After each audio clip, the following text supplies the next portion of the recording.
With a bright red and deformed face, Red Skull made his entry into the Marvel Universe spectacular. Using his genius in the wrong way, this Nazi-turned-supervillain rose to the ranks in Nazi Germany with ease, and soon enough, he was out to overthrow the Führer and to be the ruler of the world instead. The arch-nemesis of Captain America is his arch-nemesis for a reason, and in this video, we will explore all the things that make Red Skull so scary. Before we go into our explanation, we have a very small request. If you like our content, please support us by subscribing to our channel. This is a small click for you, but for us, it means a lot. Thank you. Let's begin.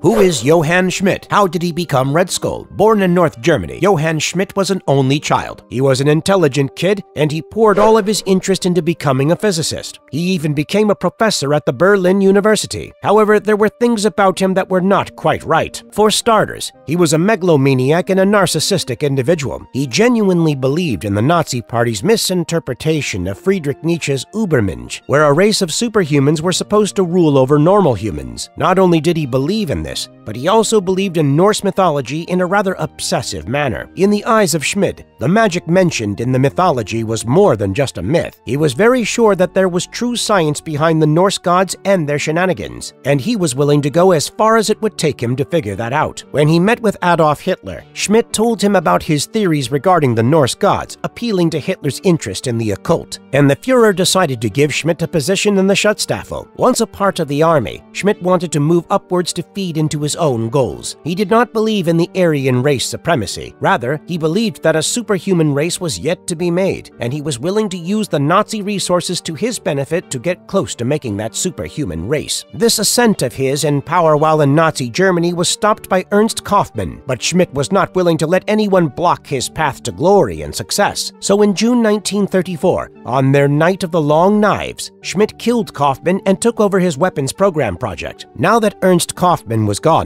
Schmidt decided to seize control wherever he could. While attacking a facility in Kummersdorf, he recruited Arnim Zola. This aggressive assault led by Schmidt helped him rise in the ranks, and he ended up being a part of Obergruppenführer. With such a position, Schmidt was able to start working on his own goals. As we have mentioned, he did not believe in Aryan supremacy. So in a way, he did not agree with Führer either. Once he was in a powerful position where he knew he could do his own thing, Schmidt created his own branch of the SS, known as the Hydra. In September 1935, he learned about Abram Erskine's work on creating super soldiers, and when he heard that Erskine was trying to flee from Germany, Schmidt put his whole family in a concentration camp, even though he did not agree with the general idea that led to the formation of those. This cruel nature of Schmidt comes up over and over again, where he makes it very obvious that if there are cruel ways that would ensure that he might get whatever he wants, Schmidt will go for it without even blinking an eye. Mass murders are something that this ex-professor is very much capable of and is not afraid of doing. When World War II started, Schmidt led troops into battle, and he even received several medals for his wartime achievements. Even after receiving those, there was something else that Schmidt desired more: the super soldier serum. Finally, after seemingly waiting for years, when in 1940, Schmidt learned that the prototype of the super soldier serum was made based on Erskine's work, he was ecstatic. He wanted the prototype in his system as soon as possible, and Erskine, who knew that the prototype was not stable and needed more refining, kept refusing. Finally, by using a little bit of force, Schmidt got his hands on the serum. He isolated himself in Kaufmann Castle in the Bavarian Alps and decided to inject it in him while there. The serum was supposed to make him stronger, faster, and more agile, to name a few, and Schmidt definitely felt all of those. He was quite happy as he was the first of the superhuman race that he always believed in. However, the painful side effects of the serum soon began to show. His face soon turned red and deformed from the actions of the serum. Even though Schmidt got himself a synthetic mask to hide this deformity of his, he was soon given the popular moniker, the Red Skull. In Schmidt's opinion, now that he was deformed, he did not quite fit into the Aryan stereotypes that the Führer talked about. This led to him being isolated in the Alps, away from the rest of the Nazi people. Not that it bothered Schmidt. He welcomed the isolation with open arms because he never quite cared about people. However, when Schroeder calls him the Red Skull, he is very angry as he feels rather insulted. His rage was something that even his subordinates came to fear because Red Skull can never tolerate failure. As death was the only punishment handed out by Schmidt, the fear was rather embedded in the hearts of his subordinates and fans alike. With such a character backstory and personality, it is no wonder why Red Skull is the arch-nemesis of Captain America.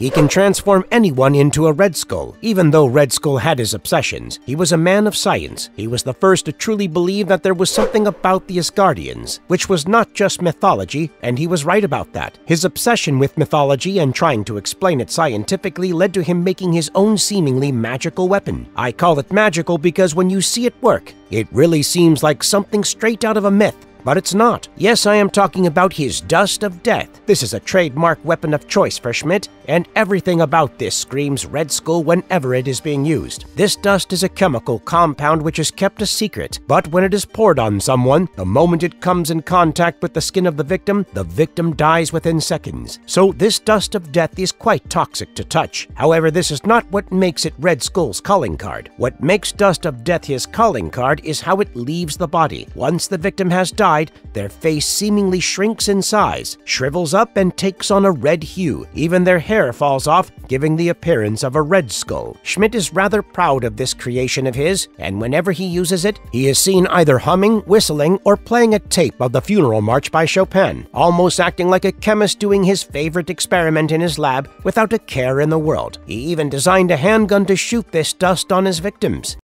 Is he immune to Joker Venom? In the Elseworlds crossover, we saw Captain America and Batman join hands to solve a mystery. We also saw the worst villains of the DC and Marvel universe, the Joker and Red Skull, join hands. Well, sort of. In this storyline, like the Manhattan Project, there is something that Bruce Wayne is invested in, called the Gotham Project. But because of his squeaky clean background, the higher officials think that he has been working with the Clown Prince of Crime, who has been going rather rampant recently with his Joker Venom. So in order to get someone to spy on Bruce Wayne, the higher officials get Steve Rogers' help. At first, our heroes have no idea who either of them is, even though they have recently worked together while in their respective costumes. Now at one point, Steve hears Bruce mention that he is going to have an appointment with Joker and assumes the worst. Steve follows Bruce, and that leads them to getting into hand-to-hand combat, where, eventually, they both realize who they are. With all the pretenses pushed aside, the heroes joined hands and decided to work to solve the mystery. Now let's look at the villains. See, Joker has been working with this unknown criminal organization, and because that organization has been giving him good leads, which led him to bamboozling Batman quite a bit, Joker was quite happy with himself. When the organization asked him to move this mom called Fatboy, he did not think twice. However, when he hands over the bomb, he gets the rude awakening that the organization he has been working with is actually Nazi all along, and it is not just some cheap Halloween costume. The leader whom he had been talking with all along? Red Skull himself. Now, Red Skull has already killed henchmen who doubted Joker's capabilities because he had full faith in the Clown Prince of Crime, so Red Skull thought Joker would be happy about it. What Red Skull was not expecting was for Joker to switch up on him. You see, Joker is a criminal, a crime lord even. However, he is an American crime lord, and there is no way in hell he is going to work with the Nazis. Disappointed with how things played out, Red Skull decided to use his Dust of Death on Joker while Joker used his Joker Venom on him. However, nothing happened except both of the supervillains coughing with tears streaming down their faces from the gases. This is because both of the toxins, Joker Venom and Dust of Death, have nearly similar compositions. Owing to this similarity, both of the supervillains are immune to each other's weapons. This crossover truly brought some of the more interesting elements to light. For example, Joker draws the line at working for the Nazis, and Red Skull admitting that Steve Rogers was specifically made because of him, to be his opposition. This crossover, while humorous, played a significant role in the character arc of Joker as we see him thwart Red Skull's plans for Nazi Germany.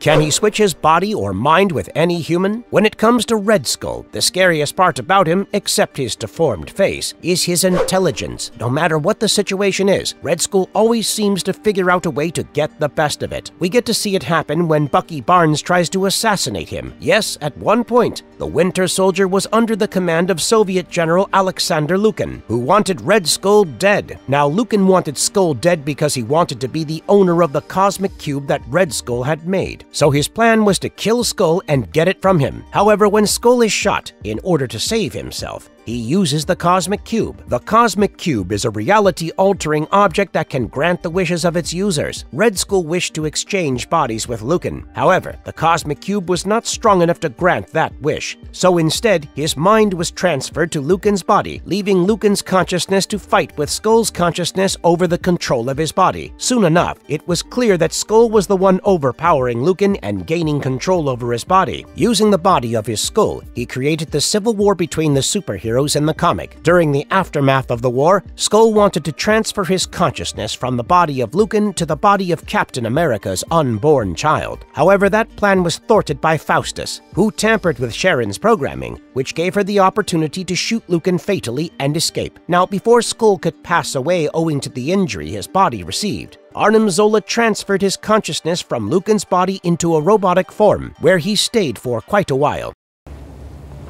We all think that at first. How did Red Skull become the Stonekeeper? At one point, Red Skull ended up with the Space Stone in his hand, and he abused the powers of the Space Stone to the fullest. Because of that, he was teleported to Vormir, the realm of the Soul Stone. As punishment for abusing the Space Stone, Red Skull was now cursed to protect the Soul Stone until someone strong enough would take it for themselves. Red Skull stayed over 7 decades, unable to leave the place because of his curse. All he did in these 70 years was to advise anyone who showed up to take the Soul Stone, and that was it. The isolation and the responsibility of the Soul Stone eventually wore him down completely, leading Skull to become a husk of his former self. It was during this time of his life when Thanos and Gamora showed up at Vormir. As we know, the Mad Titan wanted the stones to do the snap, and in order to get the Soul Stone, he had to sacrifice what he loved. We know how that ended, so we will not traumatize our viewers once more. Once Thanos had the Soul Stone, Red Skull was finally freed from his curse, marking the end of his Stonekeeper life, investing the alleged father-son connection between Red Skull and Captain America. One of the fun things about being a comic book fan is that there are several universes, timelines, and several storytellers where all of your what-if theories come true. Nigh-turned supervillain Red Skull and Captain America share quite a history. However, when the Ultimate Universe showed their rendition of the Red Skull, all fans ended up with their jaws on the floor. In this rendition, it turns out that Steve Rogers and his girlfriend, Gail Richards, had a son whom they put up for adoption owing to the advice and pressure from the government. Although the life of the child was kept a secret, the child actually grew up under strict governmental control because he was being molded into the next Captain America. That plan failed massively as the kid turned 17, killed 200 government officials, and carved the skin off his face. Yep, in this universe, Red Skull is Captain America's son. In this storyline, Cap finds out all of this when Red Skull takes Reed Richards' Cosmic Cube and starts using it to create chaos. Captain America takes him out by impaling him with the rods of the jet as it crash lands on him. However, Red Skull was kept alive until both his parents got to meet him, and that is where we learn that all he wanted to do was turn back time so that Captain America was never MIA from his life. Poor boy. Does he have a daughter like him? Having Schmidt as a father would truly change your life, and we get to see it happen right in front of our eyes as we follow Cynthia Schmidt. Cynthia was fathered by Johan when he wanted a male heir. Her mother died during labor, and seeing a daughter was born, Johan wanted to kill her. However, Susan Scarbo, one of Schmidt's followers, offered to raise Cynthia instead. Cynthia was aged with the help of a machine, and she was trained to follow Skull's ideas, leading to her taking on the mantle of Mother Superior and leading a band of other orphaned young girls who were aged using the same machine and turned into Skull's followers, known as the Sisters of Sin. In the 2009 Captain America Reborn series, Cynthia went through an accident that turned her face red like her father's, truly turning her into him. Can Red Skull transform his body into Onslaught? There are very few things that Red Skull is unable to do, and transforming himself into Red Onslaught is not one of them. When he uses Professor Xavier's brain as a source of power, he transforms himself into Red Onslaught. Using the powers at his disposal, he turned superheroes against one another, mutants against Avengers, and there was chaos everywhere. Exactly what he wanted. That is when the Scarlet Witch casts an inversion spell. Owing to this spell, the small piece of Xavier which was present became dominant and stopped the chaos caused by Red Onslaught. This inversion spell also turned Red Skull into the good guy, known as the White Skull, and he played a crucial role in helping Steve Rogers fix all the wrongs.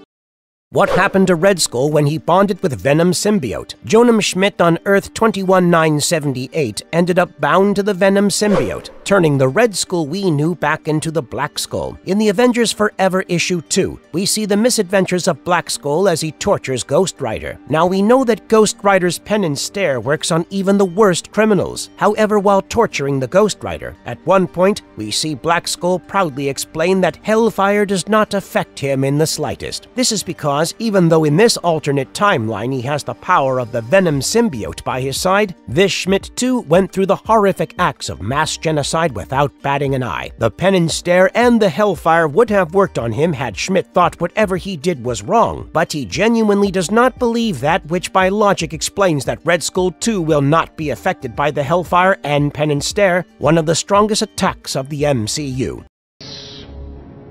Hail Hydra. Marvelous verdict. Not a lot of villains have struck fear into the hearts of fans as Red Skull has. With his megalomaniac personality and sharp mind, there is not much that this physicist is unwilling to do in order to reach his goal. Johan Schmidt is the best example of a man who is so blinded by his desires and beliefs that he has lost all semblance of a moral compass. And if you liked our content, don't forget to leave a like and subscribe to us if you haven't already. Have a good one and be safe. Thanks, everyone.